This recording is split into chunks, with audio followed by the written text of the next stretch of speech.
जनगणना, आपकी जनगणना, आपकी जनगणना। अरे किया था और हमारा खट्टा डूबा रहा है और है अरे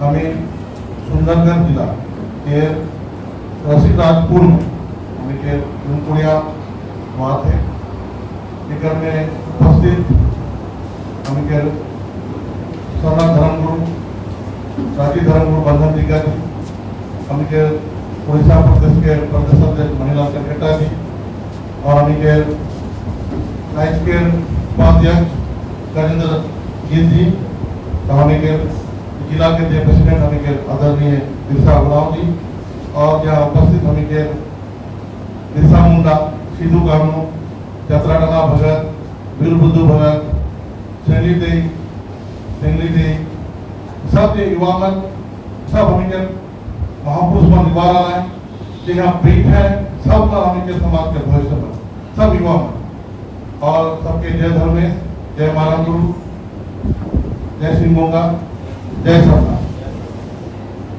तो इतना ज्यादा उपस्थिति देख के बहुत अच्छा लगा थे कि हम ये युवा मन इतना साफ सुथरा ढंग से इतना अच्छा ढंग से सब कॉलेज जाए ना, स्कूल जाए ना, आई हमें राठीपड़ा सभा पाता सभा ये हमें के जिला के जो सुंदर आयोजन धुमकुड़िया आदि अनादिकाल से हमें के जे महापुरुष मन हमें के लिए हक अधिकार, हमें के लिए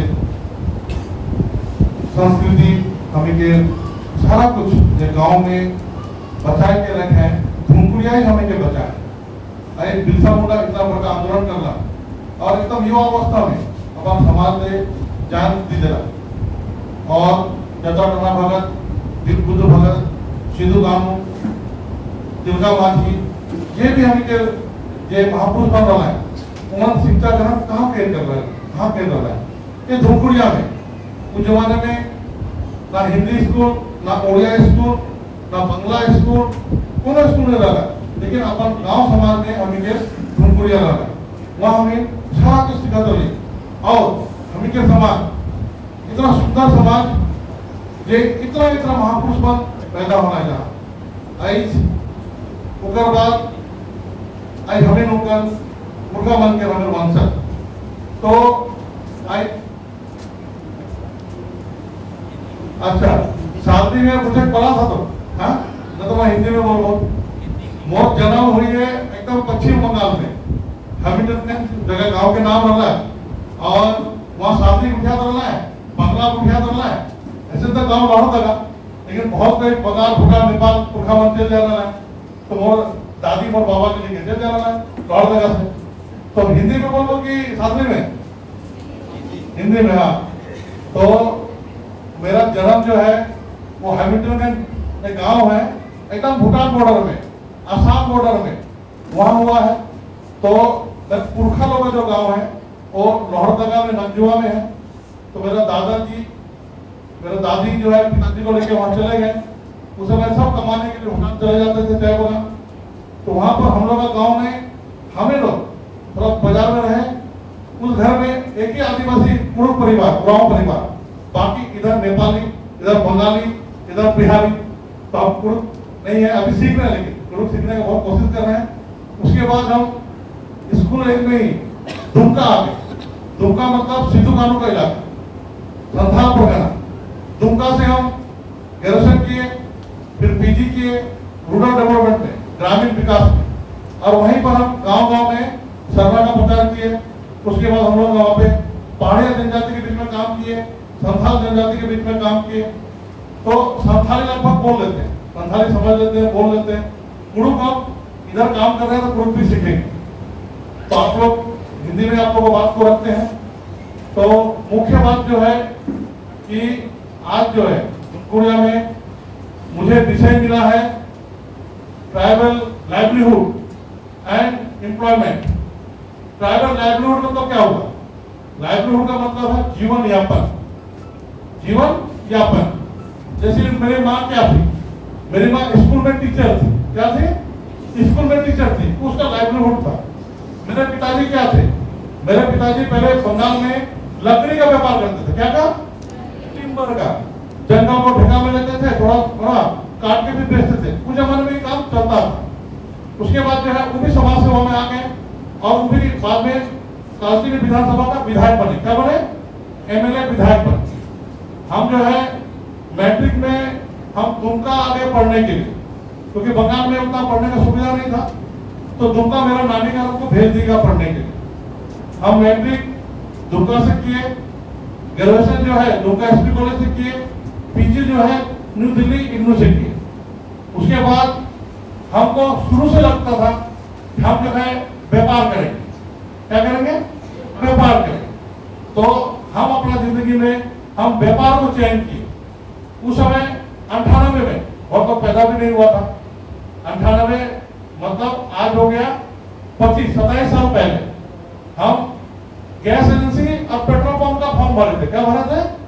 गैस एजेंसी और पेट्रोल पंप। इसको आज सरकारी नौकरी बोलते हैं। तो 98 में ग्रेजुएशन के बाद हमको गैस एजेंसी मिला जामतरा का। संथालपना में जिला होता है ना, सुंदरगढ़, मयूरभंज, ऐसे ही दुमका के बाद जामतरा, गोड्डा। जामतरा जिला का आपको पेट्रोल पंप मिला। वो पेट्रोल पंप मेरा 2000 में खुला। आज मेरा गैस एजेंसी जो है 2025 से चल रहा है। और उसके साथ साथ हमारा जो है उसी लाइन में हम काम कर रहे हैं, व्यापार कर रहे थे।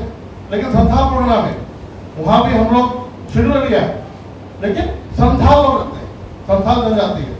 तो संथाल जनजाति के भी गुरु जी के साथ रांची कॉलेज में भेंट हुआ था। उसी के बाद 2000 से हम लोग वहां पे सरना धर्म का प्रचार प्रसार भी संथाल प्रोग्राम में कर रहे हैं। आज संथाल प्रोग्राम में सारा लोग जो है सरना धर्म के अनुसार प्रकृतिवादी जो कर्मकांड है वहां पे जायर थान माझी थान बोलते हैं। यहाँ पे आपका सरना स्थल बोलते हैं, पहाड़ को वहाँ माझी बोलते हैं, नाइकी बोलते हैं। तो वहाँ हम लोग काम किए। तो ये मेरा थोड़ा सा परिचय था और अभी काम को और बढ़ाए हैं। अभी हम लोग पूरे झारखंड में इस बार 2 साल से 39 को पेट्रोल पंप भरे थे। कितना भरे थे? 39। सब सरना लोग का, जो हम लोग का राजीव पड़ा सरना पड़ता सभा में जो बीए पास है, जो हमारे अच्छे लड़के लोग हैं, वो लोग नाम से हम लोग 39 पेट्रोल पंप भरे थे। उसमें से 11 पेट्रोल पंप हम लोग का चल रहा है। क्या चल रहा है? काम चल रहा है। 2 चालू हो गए, 2 पेट्रोल बिक्री का पेट्रोल डीजल बिक्री चालू हो गया है, 9 में काम चल रहा है। ऐसे ही हम लोग और भी झारखंड में काम कर रहे हैं, बिल्डिंग वगैरह बना रहे हैं, वो बताएंगे व्यापार की बात। तो अब हुआ हम अपना विषय में आते हैं। क्या में आते हैं? अपना विषय जो आप लोग हमको बताना है, जिसके बारे में हमको व्याख्यान देना है और आप लोगों की जिंदगी के लिए वो बहुत महत्वपूर्ण है जानने के लिए। क्या है? रोटी, कपड़ा और मकान, धर्म, संस्कृति, अड़िकली, मतलब सारा चीज के साथ साथ है। रोटी, कपड़ा और मकान भी बहुत जरूरी है ना। तो हमारा विषय है लाइवलीहुड, ट्राइबल लाइवलीहुड, माने आदिवासी जीवन यापन। सबसे पहले हम लोग का पुरखा आदि अनादि काल से कहाँ रहता था? जंगल में रहते थे। वो पूरा शेड्यूल लिया था। सिंधु घाटी, हड़प्पा, उसके बाद रोहतासगढ़, उसके बाद मुरमान, उसका हम लोग पढ़ गए ना पुरखा लोग। ऐसे करके पढ़ गए। कोई उड़ीसा आ गया, कोई बंगाल चला गया, कोई असम चला गया, कोई झारखंड में रह गया। एकदम आज से लगभग 50,000 60,000 साल पहले, आज का बात नहीं, बहुत साल पहले का बात, जब दुनिया पूरी हम लोग का था। आदिम संस्कृति ही सबसे महत्वपूर्ण था। तो उस समय से आदिवासी क्या करता था? Hunting and gathering. क्या करता था? हंटिंग माने शिकार। क्या हुआ? शिकार। गैदरिंग मतलब इकट्ठा करना, आम तोड़ना, अमरूद तोड़ना। जंगल में क्या करेगा? हंटिंग एंड गैदरिंग करेगा, शिकारी और संग्रह करता। ये हम लोग का रोजगार था, पुराना रोजगार नहीं था। तो उसके बाद 1900 बहुत पहले आया देश में, 4,500 साल पहले आए भारत देश में। फिर मुगल आया, फिर अंग्रेज आया। उस समय भी हम लोग हंटिंग और गैदरिंग करते थे। क्या करते थे? हंटिंग और गैदरिंग। लेकिन जब वो लोग आया, वो लोग अपना कानून लगा दिया। क्या कर दिया? कानून लगा दिया कि आप लोग जो है हंटिंग और गैदरिंग नहीं कर सकते हैं। शिकार पे प्रतिबंध लगा दिया। हम लोग का क्षेत्र में वो लोग का प्रवेश हो गया। तब हम लोग फिर क्या, हम लोग को सिखाया एग्रीकल्चर। क्या सिखाया? एग्रीकल्चर, खेती बाड़ी सिखाया। फिर हम लोग बाद में देश आजाद होने के बाद या उससे पहले अंग्रेज के बाद गेहूं का खेती सीखे हम लोग, धान का खेती सीखे हम लोग, और हम लोग का जो है हंटिंग और गैदरिंग धीरे धीरे छूटता चला गया। अभी भी जब शिड्यूल एरिया में गांव में है कोई महुआ चुनेगा, कोई जलकुटी चुनेगा, गैदरिंग करके जीवन यापन करता है। लेकिन हम लोग हम लोगों में मुख्य क्या हो गया, मुख्य रोजगार का साधन क्या हो गया? अभी हम लोग का मुख्य रोजगार का साधन हो गया कृषि के साथ साथ, कृषि तो हम लोग करते हैं, साथ में परंपरागत रोजगार क्या हो गया, ट्रेडिशनल एम्प्लॉयमेंट, परंपरागत रोजगार। परंपरागत रोजगार में क्या हो गया, परंपरागत रोजगार में हमारी जो रेजा कुली जो जाती है काम करने के लिए, गया 8 घंटा काम किया, 500 रुपया मिला, 400 रुपया, ये क्या हो गया, परंपरागत रोजगार। आप क्या है, कोई पुलिस हो गया, कोई आर्मी में हो गया, कोई नर्स हो गया, कोई बीडीओ हो गया, कोई सीओ हो गया, कोई डीसी हो गया, या सरकारी स्तर पे कोई किसी घर में कोई काम कर रहा है, जो काम के बदले हमको पैसा मिले वो परंपरागत रोजगार हो गया। क्या हो गया, परंपरागत रोजगार हो गया। अब परंपरागत रोजगार, हम लोग तो शिकारी थे, हम लोग तो संग्रहकर्ता थे, और परंपरागत रोजगार लेने के लिए क्या करना पड़ता है, बढ़िया परंपरागत रोजगार लेने के लिए लेबर कुली का काम तो कोई बात नहीं है। आप गए 8 घंटा मिट्टी कोड़े, घर बनाए, हो गया। लेकिन सरकारी या अर्ध सरकारी या फिर व्यापारी के यहाँ, कॉर्पोरेट के यहाँ काम करने के लिए क्या करना पड़ा, हम लोग को कुरुक छोड़ के हिंदी में, अंग्रेजी में पढ़ना पड़ा या उड़िया में पढ़ना पड़ा, क्योंकि परंपरागत नौकरी जो सरकार देता है उसका एक नियम बना दिया, आपको इंजीनियर बनना है, आपको डॉक्टर बनना है, यह भी परंपरागत रोजगार है। तो इंजीनियर के लिए जेई एग्जाम पास करना पड़ेगा, क्या करना पड़ेगा, JEE joint entrance exam. MBBS करना है तो नीट करना पड़ेगा, नीट एग्जाम करना पड़ेगा, ऑल ओवर इंडिया बेसिस पे है, नीट करना पड़ेगा, नेशनल एलिजिबल एंट्रेंस टेस्ट, ये टेस्ट पास करना पड़ेगा। हम लोग अभी इसमें क्या दिक्कत है हम बता रहे हैं, एक बहुत सुंदर कहानी आप लोगों को बताते हैं। मेरा एक दोस्त है दुमका में, प्रतीक झा, अभी दुमका का बहुत बड़ा वकील। उसके बाद एक दोस्त आया था मेरा इंग्लैंड से, एंथोनी कैस्टेलियन, उसका निक नेम था, डाक नाम था ट्रेविस। क्या नाम था, ट्रेविस। एक दिन तीनों हम लोग बैठे हुए थे, प्रतीक भी बैठा हुआ था, ट्रेविस भी बैठा हुआ था, हम भी बैठे हुए थे, हम लोग बात कर रहे थे। तो बात में हम पूछे, प्रतीक तुम लोग कितना पीढ़ी से पढ़ा है, मैंने तुम्हारा दादाजी, परदादा, फिर परदादा कितना पढ़ा है? तो बोला हम अभी वकील हैं, मेरे पिताजी जो है ऑफिसर था वो भी वकील थे, मेरे दादाजी जो सुरेश झा वो भी वकील थे, उसके बाद फिर वो भी वकील थे, मैंने 6 पीढ़ी से पढ़ा। कितना पीढ़ी से, 6 पीढ़ी से पढ़ा। फिर कौन बोले, फिर ट्रेविस को पूछे, ट्रेविस तुम लोग कितना पीढ़ी से पढ़ा? तो ट्रेविस बोला मेरे पापा सीनेटर थे, एमपी होते वहां के, मेरे उसके पापा भी सीनेटर थे, उसके पापा मेरे जमींदार थे, ऐसे करके 26 पीढ़ी गिना है। कितना, 26 पीढ़ी बताया। तो हम बोले तुम लोग कौन भाषा में पढ़ा? रवीश बोला हम इंग्लिश में पढ़े। प्रतीक को बोले तुम लोग कौन भाषा में पढ़ा? बोला हम हिंदी में पढ़े। फिर उन लोग पूछा तुम लोग कौन पीढ़ी तक पढ़ा? हम बोले मेरे दादाजी सौराई पहान, सौराई खुदी पहान जो है वो अनपढ़ था, नहीं पढ़ा। मेरे पिताजी जो गुजरा पहान वो अंडर मैट्रिक तक, क्लास 8 तक पढ़ा। कितना, क्लास 8 तक। हम जो है तीसरा पीढ़ी है वो हम पीजी किए, हम पीजी किए। और हम क्या में पढ़ रहे हैं? मेरा मातृभाषा कुड़ुक है। क्या है? कुड़ुक है। हम क्या में पढ़े? हिंदी में पढ़े, अंग्रेजी में पढ़े। अगर तुमको प्रतीक को अगर फ्रेंच भाषा में पढ़ने पड़ता, प्रतीक को अगर फ्रेंच में पढ़ना पड़ता, वो पढ़ नहीं सकता? सकता। अगर प्रवेश को हिंदी में पढ़ना पड़ता, पढ़ नहीं सकता? सकता। उसका अपना मृत भाषा में पढ़ाई होता है, इतना सुविधा होता है। हम लोगों को कितना दिक्कत हुआ, होता कि नहीं होता? हम लोग गांव में घर में कुड़ुक बोलते हैं, सब जगह बोलते हैं, स्कूल जाते हैं उड़िया थाम देता है, स्कूल जाते हैं हिंदी थाम देता है, उसके बाद जो अंग्रेजी थमा देगा। हम लोग जो वहीं पे दूरी हम लोग का बन जाता है। अब क्या हुआ, उसी सिस्टम में, उसी शिक्षा प्रणाली में हम लोग को परंपरागत रोजगार लेना पड़ता है। हम लोग को मास्टर बनना है, हम लोग नर्सिंग का एनएम करना है, हम लोग को आर्मी पढ़ाई करना है, इंडियन आर्मी में जाना है, हम लोग को वीडियो बनना है। हम क्या होता है, उड़ीसा सर्विस कमीशन, हमको डीसीएसपी बनना है, भारत सरकार का सर्विस कमीशन यूपीएससी वो पास करना पड़ता है। उसमें गुरुक है नहीं है, उसमें हिंदी या इंग्लिश में हमको पढ़ना पड़ता है। तो हम लोग जो है उस परिस्थिति को त्याग करते हुए, मेहनत करते हुए हम लोग जो है देश आजाद होने के बाद ये 78 साल में हम लोग पहले हिंदी, अंग्रेजी, उड़िया, पंजाबी, गुजराती सीखते हैं, फिर जाके हम लोग नौकरी का कोशिश करते हैं। ये है परंपरागत रोजगार। परंपरागत रोजगार में पहले जब आज से 25 साल पहले हमको याद है, मेरी जो बड़ी दीदी विजया खबरा पहान, वो बीए पास की थी रांची कॉलेज से, रांची निर्मला कॉलेज से। वो पास करके अपना गांव आई, मैंने सब गांव वालों तो पहले बोलने लगा, वो तो कितना पढ़ी हो, बहुत क्लास तक पढ़े हो, वहाँ इंटर बीए किसी को नहीं मालूम। तो कोई बोलता है 15 क्लास पढ़ी है, कोई 18 क्लास करती है, बीए मैंने 15 क्लास, इंटर 12 हो गया, 3 जोड़ दिए 15 क्लास।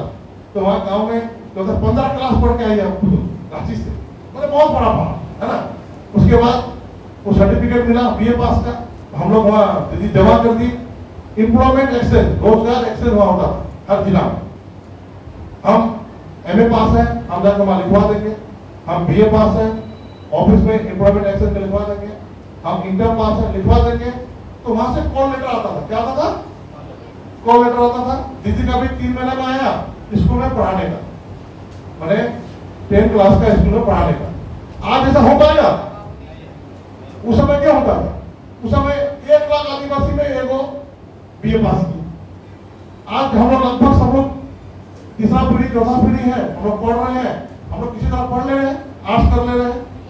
तो आज जो है हम लोग को बाकी समाज, बाकी उन्नत समाज के बराबर कंधा से कंधा मिलाकर हम लोग को चलना पड़ रहा है। उसके बाद जो है पूरे भारत देश में हमारा जो रिजर्वेशन है संविधान ने दिया है 7.5%, कितना दिया है 7.5%। उड़ीसा लगभग 22%, कितना है 22% उड़ीसा में है।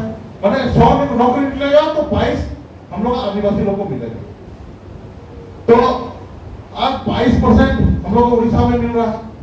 इसके लिए हम लोग को जो उड़ीसा सरकार जो नौकरी लेने का जो मापदंड है, नौकरी लेने का जो सिलेबस है, उस सिलेबस के अनुसार हमको बनना पड़ेगा। अब एआई नीट का ट्रेनिंग के लिए आपको जो है पूरा नीट का कोर्स करना पड़ेगा। आपको जेई का ट्रेनिंग के लिए जेई का करना पड़ेगा। उड़ीसा सर्विस कमीशन का नौकरी के लिए उड़ीसा सर्विस कमीशन का पूरा तैयारी करना पड़ेगा। लेकिन जो कोचिंग करता है, कोचिंग बहुत महंगा हो गया। उसके बाद कोचिंग कर भी लेते हैं तो आपके साथ क्या दिक्कत है? अभी जो सरकार है, जितना भी सरकार आ रहा है वो पीपीटी मोड में जा रहा है। क्या जा रहा है? माने कॉन्ट्रैक्ट बेसिस पे डायरेक्ट नौकरी बहाली नहीं निकाल रहा है, ना बैंक निकाल रहा है, ना रेलवे निकाल रहा है, ना सेना निकाल रहा है। सेना में भी 4 साल का हो गया।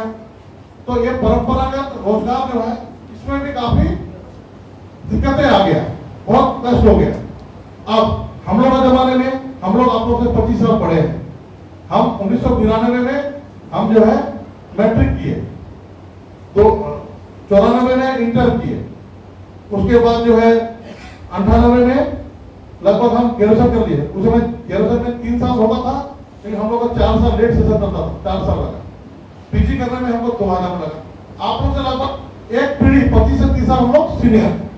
उस समय हम लोग को नौकरी मिल जाता। उस समय भारत सरकार का जो है नौकरी साधन मुहैया था।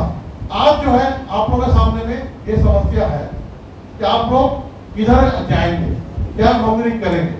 हंटिंग और गैदरिंग वो तो बहुत पुराना बात हो गया, जंगल में कुछ मिलेगा नहीं, वो व्यापार नहीं कर पाएंगे। तो अब आ जाता है स्वरोजगार। क्या हो जाता है?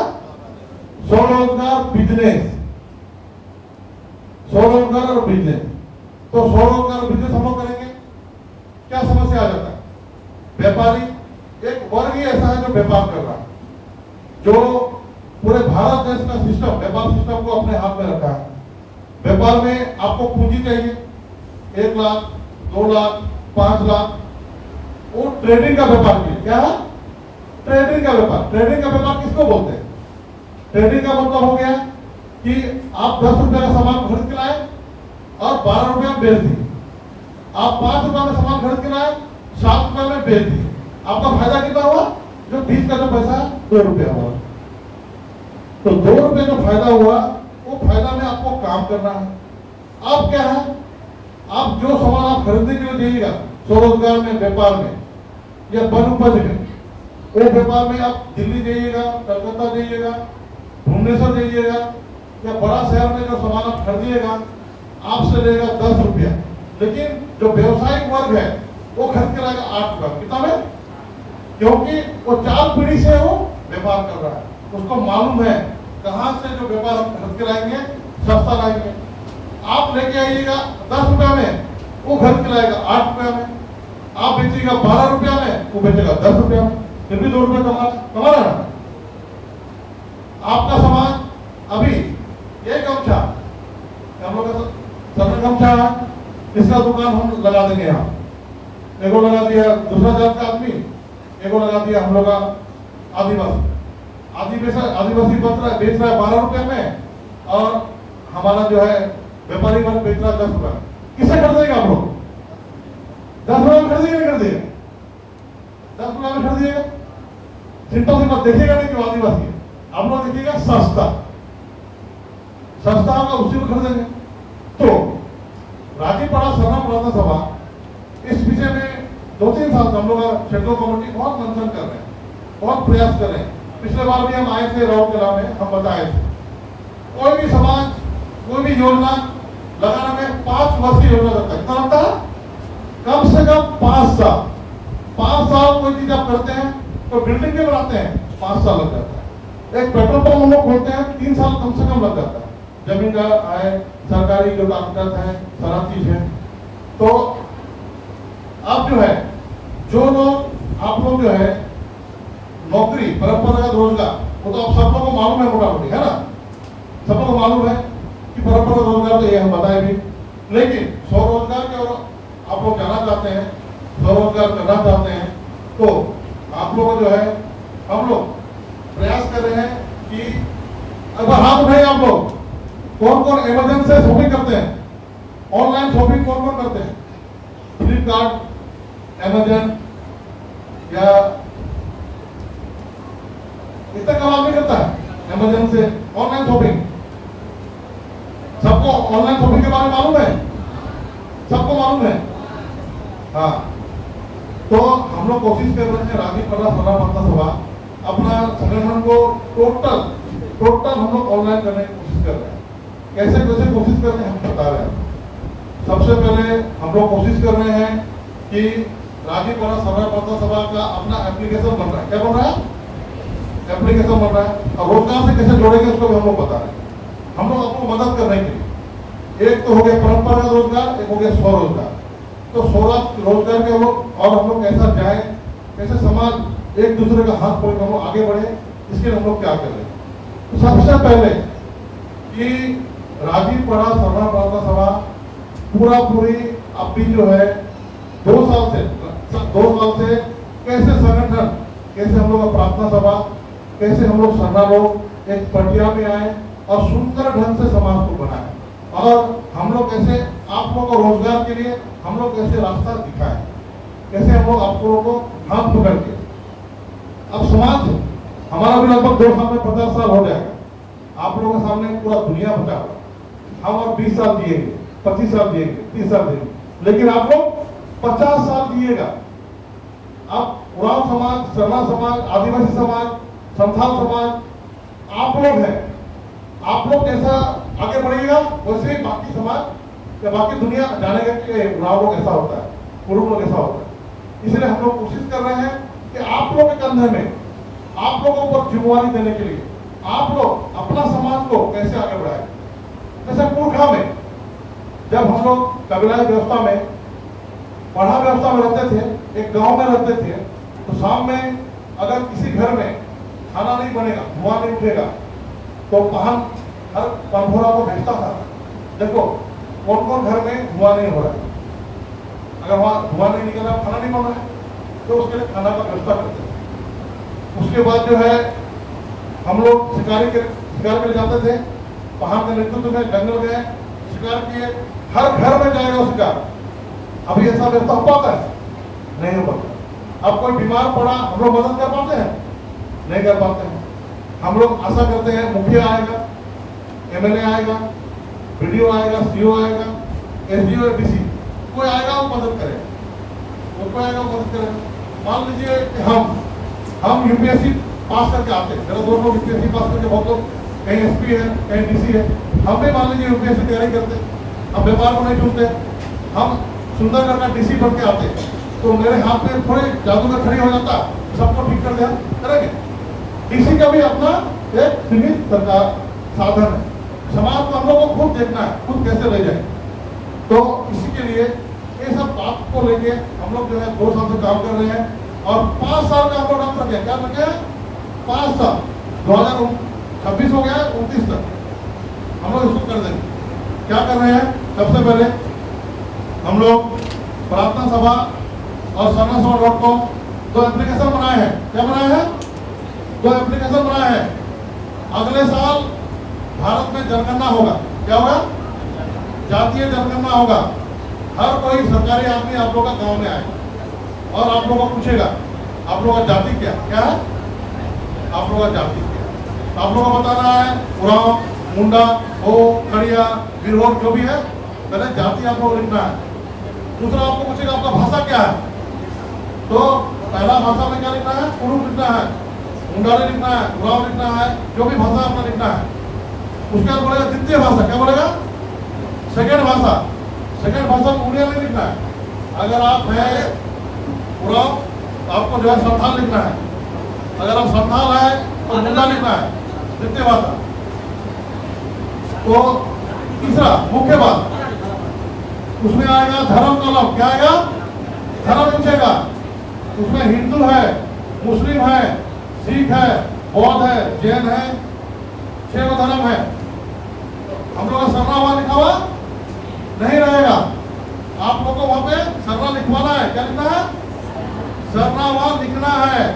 और विशेष बात, सरना तो वहां लिखना है, साथ ही हम लोग का जो संख्या, परिवार में कितना संख्या, जितना जो संख्या जो कमाने के लिए अगर बॉम्बे गया है, केरल गया है, रांची गया है, उसका नाम भी वहां मेंशन करना है, लिखना है, नहीं भूल जाना है।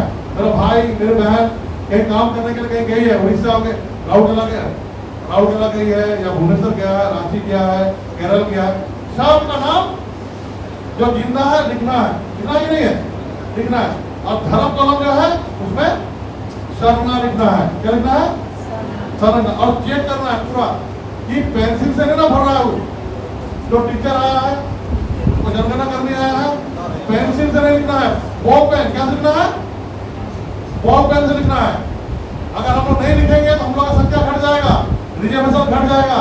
आप आने वाला आप लोग आने वाला बेटा बेटी के लिए, आने वाला भविष्य के लिए, जो हम लोग का 22% है, जो 7.5% नौकरी है, वो नौकरी भी लोग काम कर देगा। कितना कर देगा? काम कर देगा। इसीलिए हाँ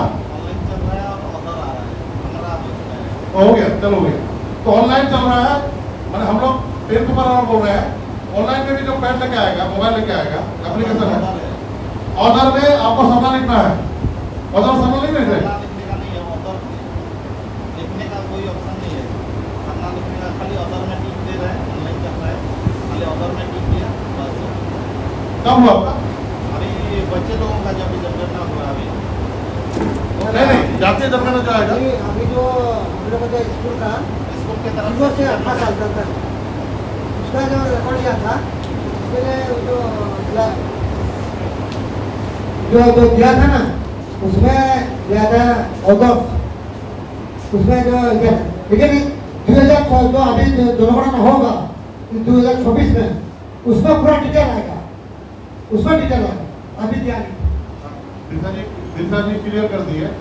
अभी हम लोग अभी आपको बताएंगे, इस विषय में भी आएंगे। भारत सरकार का जनगणना महानिदेशक जो मैट्रिक पास करते हैं तो आपको मैट्रिक सर्टिफिकेट कौन देगा? उड़ीसा बोर्ड देगा, उसका जो चेयरमैन है वो देगा। ऐसे ही भारत का जनगणना में जो सरना धर्म को जो जोड़ेगा, जनगणना महानिदेशक, महारजिस्ट्रार जनरल, उसका ऑफिस में सितंबर 2024 में हम लोग गए थे। कौन गए थे? हम लोग टोटल धर्मगुरु राजीव धर्मगुरु बांधवतिका के नेतृत्व में मैं था, हमारे केंद्रीय मंत्री जो विद्यासागर क्रिकेटर जी थे, हमारे प्रदेश अध्यक्ष मणिलाल क्रिकेटर जी थे, बंगाल के प्रदेश अध्यक्ष जितू राव थे, असम के विश्वनाथ उराव थे, विश्वनाथ तिर्की थे, आपका उड़ीसा के थे आपके बिट्टू भगत जी थे, दिल्ली का जो नरेश राव जी थे। मैंने हम लोग लगभग 21 आदमी हम लोग जनगणना महानिदेशक से टाइम लेके हम लोग गए और उनसे हम लोग पूछा था कि आप लोग जो जनगणना कीजिएगा, इसमें हम लोगों को डर था, ये बात पूरा हवा में था कि ऑर्डर्स को हटा दिया, ऑर्डर्स में हटा दिया, जैसा आप बोले ना कोशिश भी करना पड़ेगा या ऑर्डर्स लगे नहीं करेगा। तो हम लोग ने उनको स्पष्ट पूछा कि आगामी जनगणना जो होगा 2021 में होने वाला था, कोरोना के कारण नहीं हो पाया, कोरोना आ गया था तो नहीं हो पाया। तो अभी जो है कैबिनेट से पास हो गया है भारत सरकार का, 2026 अप्रैल से शुरू करेगा, 2027 तक चलेगा, लगभग 1-1.5 साल 2 साल ये जनगणना चलेगा। इसमें जो है उन्होंने कहा कि भारत का संविधान का 25(1) में सभी को, भारत में रहने वाले सभी व्यक्तियों को अपना धर्म का प्रचार करने का, अपना धर्म का पालन प्रैक्टिस करने का, अपना धर्म को लिखने का स्वतंत्र है। क्या है? भारत का संविधान देता है, इसीलिए इसको हम हटा नहीं सकते। जब भी जनगणना होगा केवल जनगणना कर्मियों को सुविधा कर, जैसा कि बहुत कोई हिंदू है, हर जगह हिंदू कितना लिखेगा, इधर हिंदू को 0-1 दे दिए हैं, और कोई मुस्लिम है, मुस्लिम कर देगा 2 में टिक कर देगा, हिंदू कर देगा 1 में टिक कर देगा, अरे जनगणना कर्मी को ज्यादा परेशानी ना हो, कितना घर में हिंदू लिखेगा, तो कोड दे दिया 1 2 3 4 5 6। आप लोग अभी सरना जो है वो 6ठा नंबर में, आप लोग 6ठा नंबर में है, उसके बाद जैन 44 लाख है, लेकिन आप लोगों को सरकार दे नहीं रहा, भारत सरकार दे नहीं रहा, जो भी मंशा है उसको हम नहीं जाएंगे, नहीं दे रहा है। लेकिन मूल बात यह है कि जो भी जनगणना आएगा इसमें जो हम बोल रहे हैं ऑनलाइन भी होगा, ऑनलाइन भी अगर होगा, जब तक सबमिट धरना लिख के सबमिट ना कर दे, सबमिट करेगा ना, हर जगह सबमिट होता, सबमिट होने के बाद जो एक्नॉलेजमेंट आता है उसको आपको व्हाट्सएप में मांग लेना है। और आप लोग अपना गाँव में ध्यान देना है, आपका तो सबमिट कर देगा, लेकिन अपना जो पढ़ा लिखा नहीं है उसका सबमिट नहीं करेगा।